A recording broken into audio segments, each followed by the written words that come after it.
anniversary of Ukraine's declaration of independence from the Soviet Union.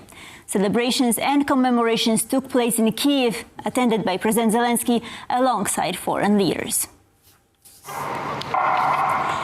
Ukrainians paused Monday morning to remember the soldiers who fell defending their country, one that has been plagued by war for nearly one-third of its contemporary existence.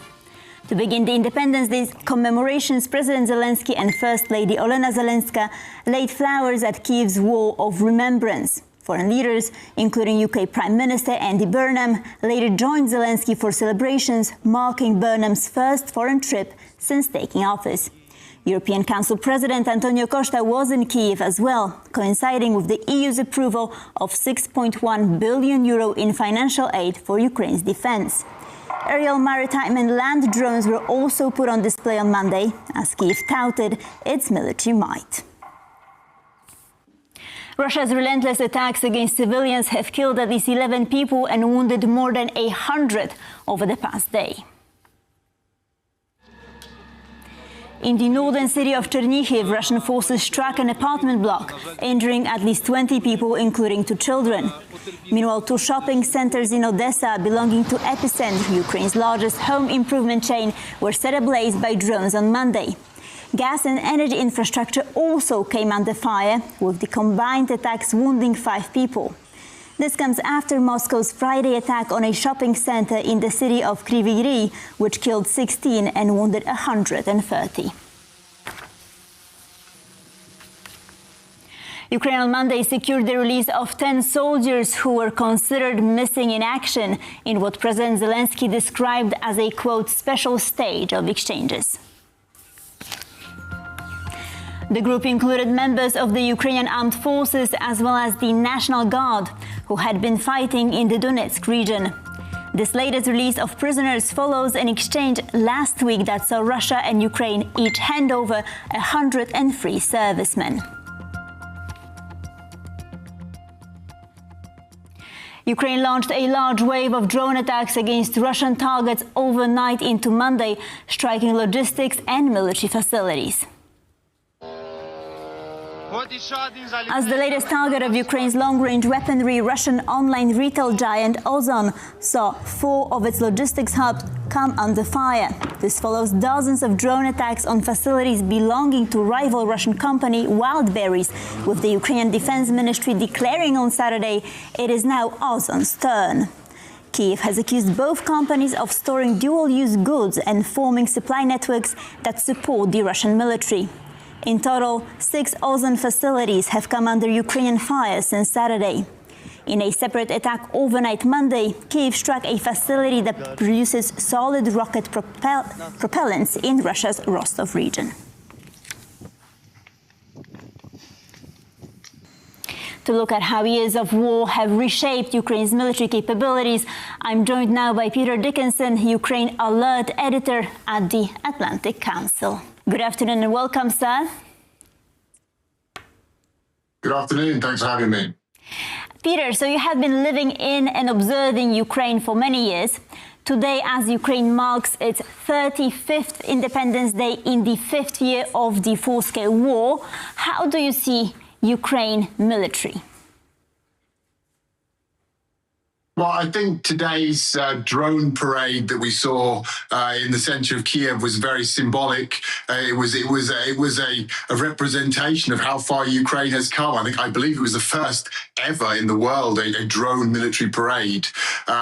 This, I think, is a symbol of how Ukraine has emerged over the last 4.5 years of this full-scale war as a very major drone superpower, as a leader in drone warfare, a global leader.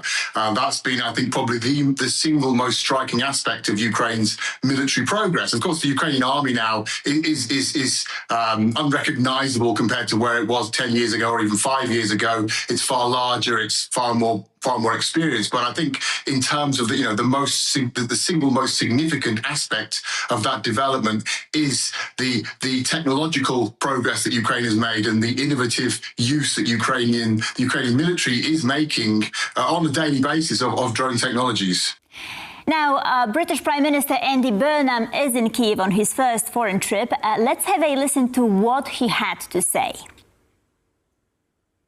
Vladimir has now asked that we share our Storm Shadow technology so that Ukraine can build these capabilities themselves. I am pleased to confirm today that I have approved that request and that British and French industry, and we thank President Macron and his colleagues too, that we will now work with Ukraine to take this capability forward.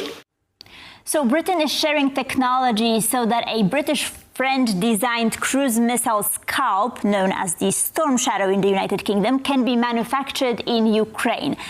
First of all, what are these missiles designed to do, and how important have they already been for Ukraine? Well, you're quite right to note that this is not new, that Ukraine has had these weapons since 2023. Initially, they were restricted on use inside of Ukraine itself.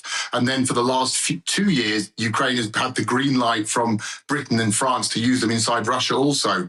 So this is a cruise missile that is very, very accurate weapon. It has a limited explosive force, so it's not the most powerful of weapons, but it's very accurate, and it has a range of around 250 kilometers. So it's an extremely useful tool. It can evade radar. It flies very low on the ground.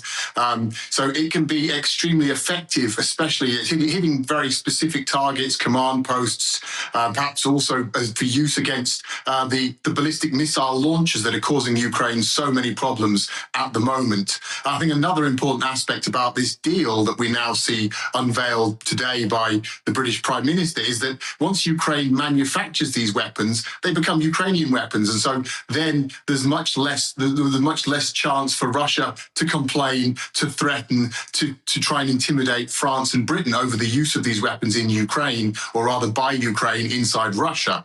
So it's a significant development in that sense. It also, of course, deepens cooperation between Ukraine and its Western partners in the sort of long-term manufacturing sector, in the defense industrial capacity sense. So, like you've mentioned, Russia has increasingly been using these Iskander ballistic missile launchers to strike Ukrainian cities. So could Storm Shadows be used to target them, and how difficult is it to find and destroy those systems before they fire? It's extremely difficult. I mean, it's a needle in a haystack, so to speak. One of the things Ukraine is trying to do at the moment is secure the agreement from Starlink in America, from Elon Musk, to be able to use Starlink in Russia, to have drones there hunting for these launchers, because it's extremely difficult to find them. You can't use satellite data because it's simply not up to date. These launchers are mobile; they can be moved very easily. And even in Crimea, where Ukraine does have the right to use Starlink, it's having difficulty locating these launchers. So there's really no quick fix here. There's no single weapon system that can allow Ukraine to counter the ballistic missile threat. Starlinks can certainly help, but the challenge of finding the launchers remains. Peter Dickinson, Ukraine Alert editor at the Atlantic Council, thank you so very much for joining us. Much appreciated. Thank you.